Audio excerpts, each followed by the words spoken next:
релиз группы Garbage Anthology выпущен двумя лейблами совместно. Первый лейбл это BMG, который не нуждается в представлении, и второй лейбл это Stun Volume, который является личным лейблом музыкантов группы Garbage.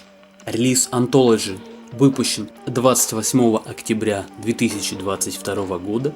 Отпечатан он в Польше. Конверт обычный картон среднего качества.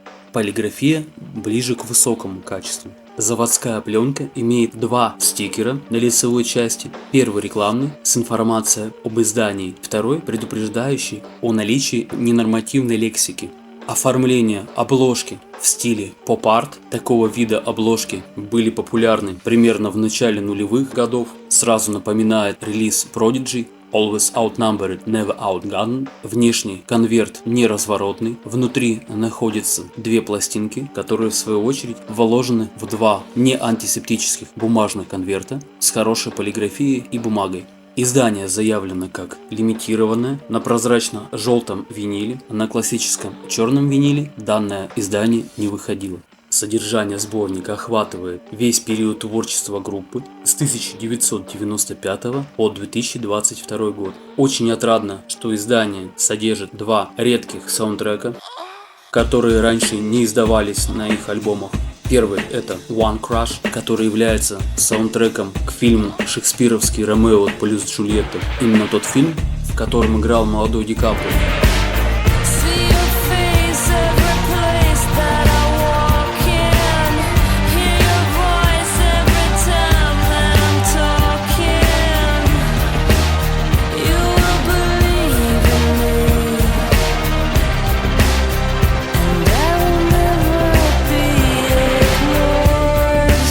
Второй трек, который Garbage записали на вершине своей карьеры, является саундтреком к одному из фильмов о Джеймсе Бонде, который называется одноименной композицией.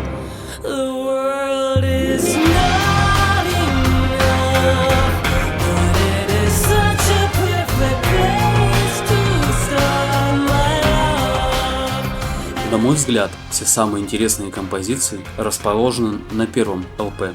Так как именно для меня было ценным и интересным творчество группы с 1 по 3 альбом. У них были сильные релизы и творчество шло по восходящей. Они были в поиске и выпускали очень сильные альбомы с большим количеством хитов. Что является большим минусом данного релиза в плане подборки композиций? Явно не хватает нескольких хитов с первого альбома 1995 года. Отсутствует Milk,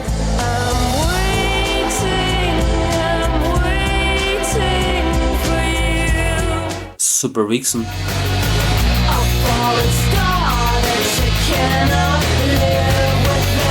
со второго альбома я не досчитываюсь When I Grow Up,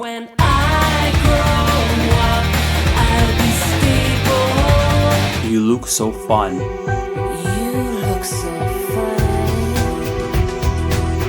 А также мне очень недостает мощной композиции, которая открывает третий альбом Shut Your Mouth.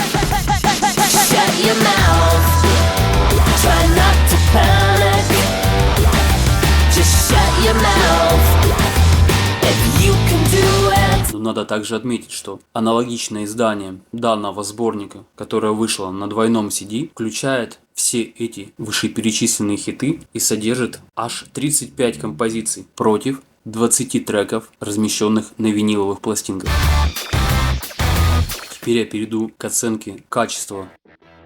Виниловые пластинки добротные, аудиофильные, навскидку 150-180 грамм. А вот качество записи подкачало. Во-первых, присутствуют слуховые артефакты в виде щелчков в нескольких песнях. Во-вторых, на мой взгляд, либо ремастеринг, либо мастеринг под винил оказался неудачным, так как в целом пластинка звучит относительно тихо и при этом не имеет драйва, звук как будто бы не живой. Такое ощущение, что там не хватает даже частотных диапазонов. Итог. Мои оценки. Оформление, конверт и внутренние вкладки я оценил на 4. Единственный минус в том, что издание не разворотное. Качество звука на 3. Но в оправдание альбома скажу, что на профессиональном сайте discogs.com Оценка этого релиза стоит 4,5 балла из 5 возможных.